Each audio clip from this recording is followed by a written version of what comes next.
தாத்தா கிட்ட விஜய் சொல்றாரு, காவேரி வீட்டுக்கோ இல்ல கோயிலுக்கோ தான் போயிருப்பா. நீ காவேரிக்கு போன் பண்ணு, காவேரி வந்துருவா தாத்தா.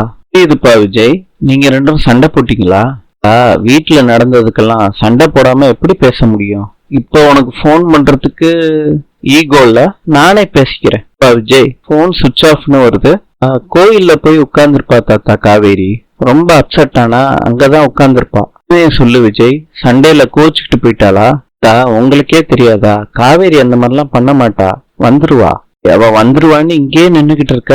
மனசு உடைஞ்சா யாரு என்ன பண்ணுவாங்கன்னே தெரியாது. டேய், எங்க இருந்தாலும் கூட்டிட்டு வாப்பா தாத்தா. தனியா போய் காவேரி போனுக்கு ட்ரை பண்றாங்க, சுவிட்ச் ஆஃப்னு வருது. ராகினி கார் சத்தம் கேட்டு அப்பா வந்துட்டாங்கன்னு போய் கட்டி பிடிக்கிறாங்க பசுபதிய. உட்காருங்கப்பா. பசுபதிக்கு காவேரி சொன்னதெல்லாம் ஞாபகம் வருது. சில்லு வண்டு என்னைய ஜெயில வச்சுட்டா. என்னங்க, அதே நினைக்காம போய் குளிச்சுட்டு வாங்க. இந்த காவேரிய வீட்டை விட்டு அந்த விஜயோட வாழ்க்கையை விட்டு துரத்தணும். அதுதான் எனக்கு முக்கியமான விஷயமே. நீங்க கரெக்டா தான் யோசிக்கிறீங்க. இப்ப பெரிய இடத்துல கல்யாணம் ஆயிடுச்சுல காவேரிக்கு, அதுதான் ரொம்ப ஆடுறா. காவேரிக்கு எவ்வளவு தைரியம் இருந்தா உங்களை ஜெயிலுக்கு அனுப்புவா? இனி என்னைய விடுமா, ஆனா என்னைய பழி வாங்குறேன்னு சொல்லிட்டு உன் வாழ்க்கையிலே விளையாண்டுகிட்டு இருக்காளேம்மா அந்த காவேரி. அதாம்மா என்னால பொறுத்துக்கவே முடியல. எனக்கு ஒரு கஷ்டம் வந்தா தானேப்பா உங்களுக்கு வலிக்கும். அதனால பக்காவா ஸ்கெட்ச் போட்டு இப்படி பண்றாப்பா காவேரி. அஜயும் பசுபதி வீட்டுக்கு வந்திருக்காங்க. சொல்றாரு, காவேரி அண்ணி இந்த மாதிரி பண்ணுவாங்கன்னு நான் எதிர்பார்க்கல அங்கிள். நம்ம ரெண்டு குடும்பத்துக்கும் சங்கடத்தை கொடுத்துட்டா காவேரி. உங்களுக்கு என்ன சங்கடம்? அசிங்கப்பட்டு நின்னது நாங்க தானே. ஆண்டம்மா, என் மேல காவேரி பழிய சுமத்தினாலே அதுக்கு என்ன பண்ணீங்க? நியாயமா யோசிக்கிற குடும்பமா இருந்தா இந்நேரம் காவேரிய வெளியே அனுப்பி இருக்கணும். அப்படி பண்ணீங்களா? இததான்ப்பா நானும் கேட்டேன். என்னைய சமாதானப்படுத்தி வைக்கிற ரொம்ப முயற்சி பண்ணாங்க. சொல்றாரு, நான் தான் இவ்வளவு சொன்னேனேம்மா, திரும்பியும் அதே மாதிரி பேசுறியம்மா. நேத்து மாப்பிள்ளையும் சம்பந்தியும் வந்து நடந்ததுக்கு வருத்தப்பட்டு சமாதானம் சொல்லிட்டு போனாங்க. வந்திருக்கீங்கன்னு தெரிஞ்சு திரும்பியும் வந்திருக்காங்க. அவங்க நல்ல மனச புரிஞ்சுக்கோங்க.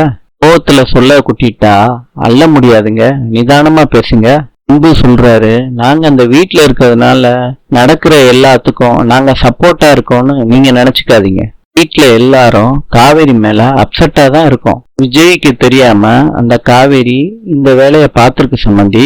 பசுபதி சொல்றாரு, அந்த புதுமை பெண் புருஷனுக்கு தெரியாம இந்த வேலை பாத்திருக்காளா? எப்படி சம்பந்தி?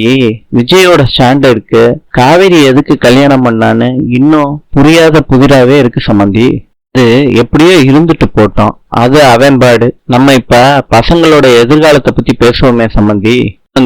நடந்த தப்ப சரி பண்ணதான் நான் இப்ப வந்திருக்கேன். என்ன பண்ணணுமோ அத பத்தி பேசுவோம். சரி, ஏதாவது குடிக்கிறதுக்கு சம்பந்திக்கு கொடு. நீங்க பேசிக்கிட்டு இருங்க, நான் ரிஃப்ரெஷ் ஆகி வந்துடுறேன். விஜய் காரை ஓட்டிக்கிட்டு கோயிலுக்கு வந்திருக்காரு. பார்த்துட்டு கோயிலே உட்கார்ந்துடுறாரு விஜய். காவேரிக்கு போன் பண்றாங்க, சுவிட்ச் ஆஃப்னு வருது. விஜய் வீட்டுக்கு வந்துட்டாரு. தாத்தா, காவேரி வந்துட்டாளா? நீ அவளை கூட்டிட்டு வரேன்னு போயிட்டு என்கிட்ட கேக்குறிய? நான் எல்லா இடமும் தேடிட்டேன், எங்க போனான்னு தெரியலையே தாத்தா. எங்க போயிருப்பா தாத்தா? எனக்கு பயமா இருக்கு. எங்கேயும் போயிட மாட்டா, வருத்தப்படாத. ரொம்ப திட்டேன் தாத்தா. அவ வீட்டை விட்டு போவான்னு கேட்டா நான் போயிட்டு வான்னு சொல்லிட்டேன். ஏன்டா இப்படி பண்ணுன விஜய்? ஒருவேளை அவ வீட்டுக்கு போயிருப்பாளோ? இங்கேயா? வீட்டுல போய் இவ்வளவு நேரம் இருக்க மாட்டாடா? தெரியலையே தாத்தா. அவங்க வீட்டுல போய் நீங்க பாக்குறீங்களா தாத்தா? சர்ரா, நீ அவ ரூம்ல போய் ட்ரெஸ் எல்லாம் இருக்கான்னு பாரு. சரி தாத்தா. விஜய் ரூம்ல தேடும் போது லெட்டரை பாக்குறாரு. அந்த லெட்டரை படிச்சு பாக்குறாரு. காவேரி சொல்லிருக்காங்க, நான் போறேன். நான் போறதால பிரச்சனைகள் தீரும்னு எனக்கே தெரியுது. எல்லார் நிலைமையில இருந்தும் நான் யோசிச்சு பார்த்துட்டேன். ஒரு இடத்துல இருந்து நான் யோசிச்சா நான் பண்ணது தப்பு தாங்க. அதாவது ஒருத்தர் என் இடத்துல இருந்து யோசிக்க மாட்டீங்களான்னு நான் போராடி பார்த்துட்டேன். தாத்தா, யாராவது என் கூட இருப்பீங்கன்னு நான் நினைச்சேன். அதனால நடந்த இந்த குழப்பத்துக்கு நானே முற்றுப்புள்ளி வைக்கிறேன். போனா என்னெல்லாம் நடக்கும்னு யோசிச்சு பார்த்தேன். முதல்ல இந்த கல்யாணம் நின்னு போயிடும். நான் இல்லாத இந்த வீட்டுல ராகினி வரமாட்டா. அதனால பசுபதியால எந்த பிரச்சனையும் வராது. உங்களுக்கு என்னை பார்க்கும் போதெல்லாம் யாரும் எரிச்சல் பட தேவையில்லை. அதுக்கு என்னால வர பிரச்சனைகள்ல இருந்து விடுதலை கிடைக்கும். தாலி பிரிச்சு கோக்குற அன்னைக்கு உங்ககிட்ட ஒண்ணு கேட்டேன். நம்ம வீட்டுல இருக்கவங்களுக்கு இவ்வளவு நம்பிக்கை கொடுக்கறோமே, பிரியும் போது இவங்கெல்லாம் வருத்தப்பட மாட்டாங்களான்னு. யோசிப்பீங்கன்னு தெரியும். 8 மாசம் கழிச்சு தீர பெரும் வழியில இருந்து 2 பேத்துக்கும் விடுதலை கிடைக்கும். கான்ட்ராக்ட் கல்யாணம் அத்தியாயம் இதோட முடியட்டும். இனிமேட்டு நான் உங்களுக்கு யாருமே இல்லை. உங்க வீட்டை பொறுத்தளவுக்கு நான் நிச்சயத்தை நிப்பாட்டிட்டு ஓடி போனவங்களாவே இருந்துட்டு போறேன். நான் தேட மாட்டீங்கன்னு உங்களுக்கு நல்லா தெரியும். தான் மிஸ் பண்ணுவேன். செஞ்ச எல்லா நல்ல விஷயத்துக்கும் நன்றி விஜய்.